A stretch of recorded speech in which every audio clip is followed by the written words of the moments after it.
I put out a video a few months ago about Lawrence Greco, aka Larry Ray, and his sex cult. It's one of the major cases the mainstream media has failed to report on, and as I dive deeper, you may start to understand why.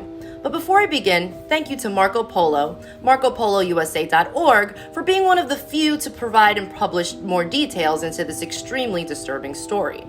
To recap on the background of this case, Larry Ray was convicted by federal prosecutors in the Southern District of New York of sex trafficking, forced labor, and extortion that occurred in New York and North Carolina over a 10-year period beginning in 2010. He somehow managed to live in the dorms at Sarah Lawrence College, the school his daughter attended. During this period, Ray targeted and subjected his daughter's friends to unspeakable acts of physical, sexual, and psychological abuse. Not to mention, he threatened and manipulated these girls into opening lines of credit, draining their parents' bank accounts, and selling themselves to make money for him. Some of the acts he committed are so horrific, I can't speak of them here. But how does a man who was the best man at the wedding of Bernie Kerik, the 40th Police Commissioner of New York, get away with something like this for so long?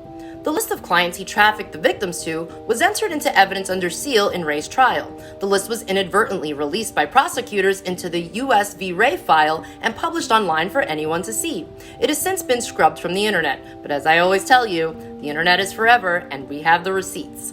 I will publish the list for you at the end of this video. Similar to the Maxwell Epstein list we're still waiting for, at least 120 people, including married couples, are on the client list the media doesn't want you to know about. Here are a few notable ones.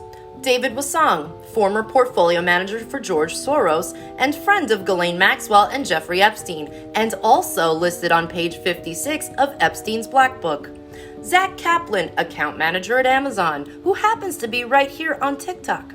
James Shillinglaw, contributor at The Jewish Voice. Stuart Pilch, a CIA alum who lists the DOJ as a client of his. Itay Ariel, Canadian diamond supplier. Dating coach Connell Barrett. Christian Borge, lobbyist for Israel and Kazakhstan. Eric and Simone Price, a couple who live in the Hamptons and enjoy art museums. Peter de Bretteville, a modernist architect at Yale who also taught art there. Anders Elric Schroeder, Danish lawyer, art collector, financier, and real estate developer. Kyle Finesca, modern art painter.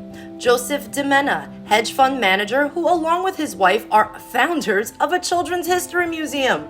How many of these people have been charged for their crimes? And if law enforcement, FBI, and the prosecutors involved in this case have access to this list, why haven't all of these people been charged with crimes? How many of them are connected to other crimes? How many of them are connected to Epstein? Makes you wonder.